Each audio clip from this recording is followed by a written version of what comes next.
Olá, você que está acompanhando a programação da TV Câmara de Cubatão. O programa Espaço Cultural entra no ar mais uma vez. E antes de apresentar a nossa convidada especial, que eu tenho a certeza absoluta que toda a região, toda a cidade de Cubatão conhece o brilhante trabalho desta jovem senhora, deixa eu só aqui agradecer a sua audiência, muito obrigado pelo carinho da sua atenção no YouTube, no canal 9 da NET, a gente tem acompanhado as publicações, muito obrigado pelo carinho da sua atenção.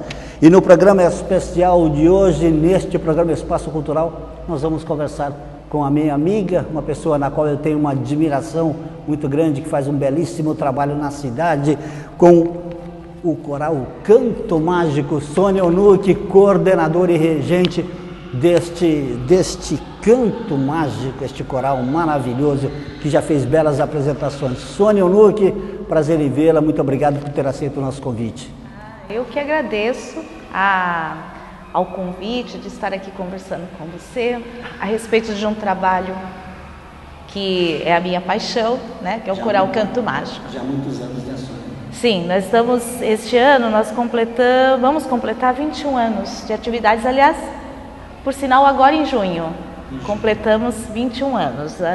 Eu lembro que o primeiro ensaio foi em 1994, especificamente no dia 23 de junho. Nossa, Sônia, como é que faz para manter um projeto maravilhoso desse durante tanto tempo e cada dia, cada semana, cada mês a responsabilidade aumenta, porque o trabalho é maravilhoso. Como é que faz para se manter tanto tempo assim? Eu acredito que uma das questões é nós termos os objetivos muito definidos daquilo que nós pretendemos. Pretendemos com as crianças, né? Pretendemos com a equipe que está participando. Então, a cada ano nós criamos metas e essas metas são cuidadosamente trabalhadas, né? Então, eu acredito que esta é um dos pontos que faz com que o grupo se mantenha há tanto tempo. Você não se vê, né, sem este trabalho na frente do Canto Mágico, né? Você não consegue mais se enxergar sem ele. Na realidade, acho que coral e Canto Mágico e a minha figura meio que se misturou, né? As pessoas me olham e pensam, o coral. Ou às vezes as pessoas me encontram e querem falar a respeito do filho ou de um sobrinho que canta e quer aprender mais, como é que faz para entrar? Então às vezes as pessoas se remetem a questões de canto, de grupos, de criança, de infância. É um coral que canta e encanta, digamos assim. Agora, Sônia, já falei isso em outras oportunidades, em outros programas, o Everton, o Maicon sabe disso. E volto a repetir, seja no esporte, seja no trabalho social, a gente sempre tem que ter parceiros. A gente sempre precisa de um patrocínio. E a Petrobras, talvez que seja a empresa que mais investe em projetos sociais no país, a sua patrocinadora, a gente não pode deixar de falar, porque se não fosse o apoio da Petrobras seria mais difícil ainda, né? Com certeza. Aliás, foi a iniciativa da Petrobras o começo do grupo. Nós iniciamos em 94, foi um convite que foi realizado partindo lá da comunicação da refinaria Presidente Bernardes. Ela convidou alguns profissionais para que apresentassem alguns projetos sobre um grupo de coro infantil. Aí eu fui uma das convidadas. Então, na análise, a minha proposta ganhou e a partir de então, iniciamos o trabalho. Quantas crianças e jovens hoje no coral, Sônia? Então, hoje nós temos 75 componentes, mas não foi sempre assim. Nós iniciamos primeiro grupo, eram 45 crianças. Depois, em 99, nós subimos para 60 oficialmente, porque conforme os anos iam passando, ia aumentando as crianças, mais interessados. Crianças que estavam e não queriam sair. Então, começou a aumentar o grupo. Então, nós fomos para 50, 55. Oficialmente, nós declaramos 60 alunos em 99. E aí, em 2000, mais ou menos em 2004, 2005, acredito, 2006. Nós então passamos a divulgar 75 vagas que nós conseguiríamos atender. E essas 75 vagas, você trabalha com elas diariamente, semanalmente? Como é que funciona isso? São 2 vezes por semana o ensaio, de 2 horas cada encontro. Então, ao todo, 4 horas semanais. 4 horas semanais, com as 75? Com as 75. Agora, Sônia, como é que faz para ingressar? Você é descobridora de talentos também. Como tem no futebol, olheiros, aquele se destaca mais, aquele tem chance, a criança tem que gostar. Como é que funciona a inscrição para o Coral Canto Mágico? Isso também ao longo do tempo mudou bastante. No início do grupo, nós fazíamos um teste de ingresso. Esse teste, a gente observava o interesse da criança, porque assim, aí a minha percepção, eu nunca acreditei que existem crianças afinadas ou desafinadas, porque eu entendo, e pela minha experiência dentro do trabalho, a criança, ela se desenvolve. Ela aprende. Aprende, ela aprende muito. Aliás, elas estão prontas para aprender. A música, o coral, o canto mágico tem essa visão. A criança, ela ama, mas ela não sabe, ela tem como aprender isso, é mesmo? Então, essa questão, para assim, na minha visão de trabalho com criança desafinada não existe. Isso tudo é uma questão de trabalho, de tempo, paciência, porque a criança, ela tem o tempo dela para amadurecer e entender aquela informação e fazer parte da vida dela e ela utilizar aquilo. Então, as crianças, no início, nós fazíamos um teste classificatório e aí eu observava principalmente o interesse.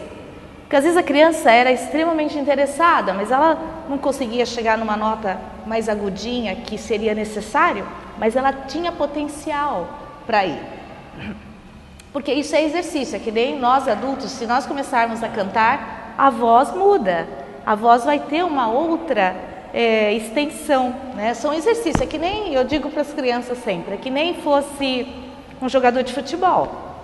O jogador de futebol, ele tem que se aquecer, ele tem que treinar, ele não nasce pronto, né? Ele pode ter uma tendência e aí ele treina para isso. A mesma coisa é o cantor. Ele começa a exercitar, essa voz começa a soltar, a colocar para fora, a entender as notas, aí aquela extensão vocal ela amplia, como se fosse um elástico, né? Como se eu estivesse puxando um elástico. E aí é o treino.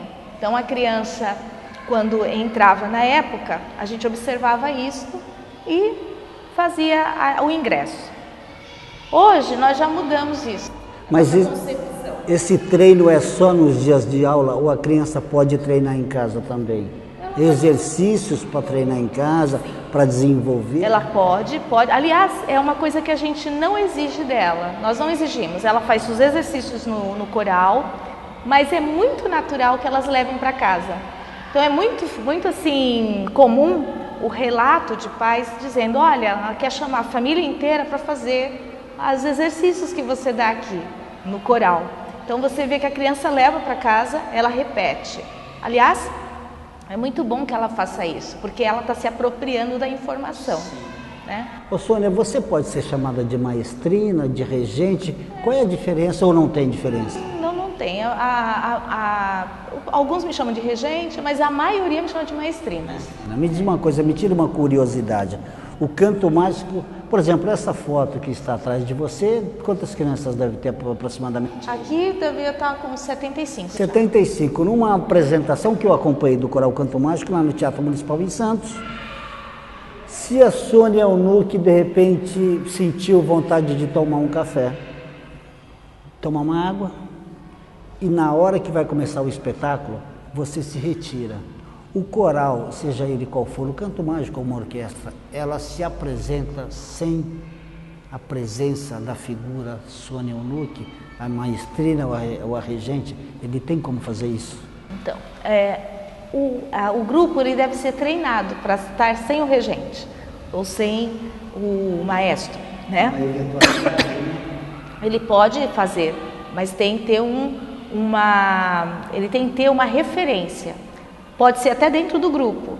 Por exemplo, se tem um grupo, uma pessoa que dá essa referência, aí no caso da música, referente ao tempo, ao andamento da peça que eles vão fazer, tá? E aí tem que ter sempre uma referência dentro do grupo. Você vai ver às vezes algum grupo fazendo uma apresentação sem o regente na frente, mas ele tem uma referência dentro do grupo. Então eles não podem estar totalmente soltos, porque aí a criança não sabe que hora ela vai entrar, que hora ela tem que encerrar. E assim, a figura para a criança da maestrina, do regente, que seja, é uma segurança, é uma referência para ele, ele tem um foco, ele fica com aquele foco. E é uma coisa que a gente treina muito no grupo. Então eles têm que ter o foco. Quem é o foco? É a regente. Porque eu sou muito fã de músicas clássicas, de orquestra, dessas coisas todas, e sou fã número um do Coral Canto Mágico, do brilhante trabalho que é apresentado por vocês durante anos. E muitas vezes em apresentações de alguma orquestra, ou do próprio Coral Canto Mágico, lá no plenário, em sessões, essas coisas todas, a gente observa o aluno, o jornalista não entende nada mesmo, né, velho? Você já foi músico, né? Já começou. Ele está aqui com a pasta, né, digamos assim, e ao mesmo tempo está acompanhando o trabalho da maestrina, e a gente que não entende nada acha que a pessoa que está lendo não está dando atenção para a maestrina. Pô, mas está olhando para aqui, ela está lá mexendo com as mãozinhas, ninguém está... É o olho clínico ao mesmo tempo aqui, prestando atenção nos seus movimentos? Isso, aliás, essa abertura do olhar, né, dessa amplitude do olhar, é algo importante de se desenvolver num artista, né, vamos dizer, no caso aí o cantor. Então ele tá olhando, eu estou olhando aqui para você, mas eu estou vendo tudo que tem ao redor. É que nem jornalista, né? Estou olhando para o Maico, mas estou vendo estou olhando para o Maico, mas estou ouvindo o que a Sônia está falando, né? Exatamente. Então, quando eu trabalho com as crianças lá nos ensaios, então eu peço a elas, ok, vocês vão ficar juntas uma da outra, vamos fazer a primeira formação. Vocês estão olhando para mim, mas vocês estão vendo seus amigos na lateral. Entendi. Então, onde você está em relação aos seus amigos? Então, ela tem que ter essa percepção de espaço. Então, esse olhar, ele se abre, né? A criança não olha aqui, fica só aqui. Ela já começa a ver o todo, né? A mesma coisa quando canta. Você está cantando, seu colega está cantando, o outro colega está cantando. Você está escutando? Então, você não só canta, você tem que escutar também. Então, são exercícios que a gente trabalha e essa percepção aflora muito. Só com o ensaio do dia a dia, né? Com o ensaio que leva... Nós vamos falar isso depois do intervalo, mas, por exemplo, um coral como o seu, né? O coral como é o trabalho que é realizado por você, quanto tempo, por exemplo, a música vem na sua cabeça, pesquisa, não, essa música cabe naquele espetáculo... Como é que funciona isso? Por exemplo, se você fosse apresentar amanhã na Sala São Paulo, no aniversário da cidade de São Paulo, você pesquisa a música que cabe dentro daquela programação e ensaia? A escolha do repertório, ela passa por isso. A escolha do repertório, é esta palavra que eu queria encontrar e não estava tentando. A escolha do repertório, ela passa pela pesquisa, sim. Às vezes você, naquele ano, tem um objetivo, que você vai precisar de um tema, por exemplo, e aí você trabalha em cima, vai pesquisar canções que caibam ali, naquele tema que você pretende trabalhar.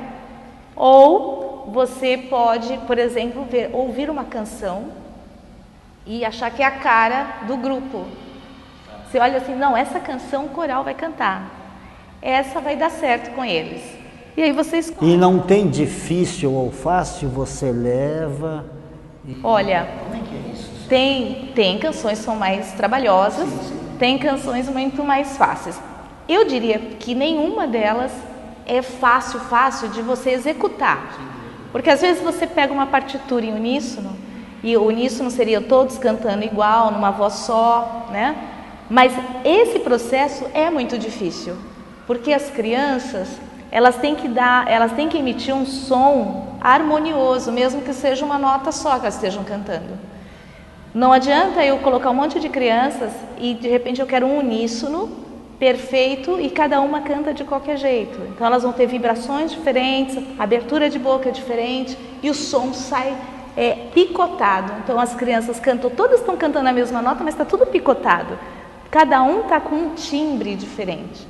Então na hora que você vai trabalhar um uníssono bem trabalhado, é difícil. Eu quero que depois, no segundo bloco do programa, você me explique, eu não sei se tem como explicar ou se é uma pergunta idiota minha, mas a gente, como gosta do trabalho e admira o trabalho, a gente se interessa. Por exemplo, abertura de boca, o timbre, como é que faz? É garganta, é a boca, é treino, é fonoaudiologia, enfim. No programa de hoje nós estamos conversando com esta pessoa simpática, minha amiga já há muito tempo, Sônia Onucchi, coordenadora e regente do Coral Canto Mágico no programa Espaço Cultural desta edição. Nós vamos a um intervalo e daqui a pouquinho nós retornaremos para falar mais ainda do Coral Canto Mágico. Até já!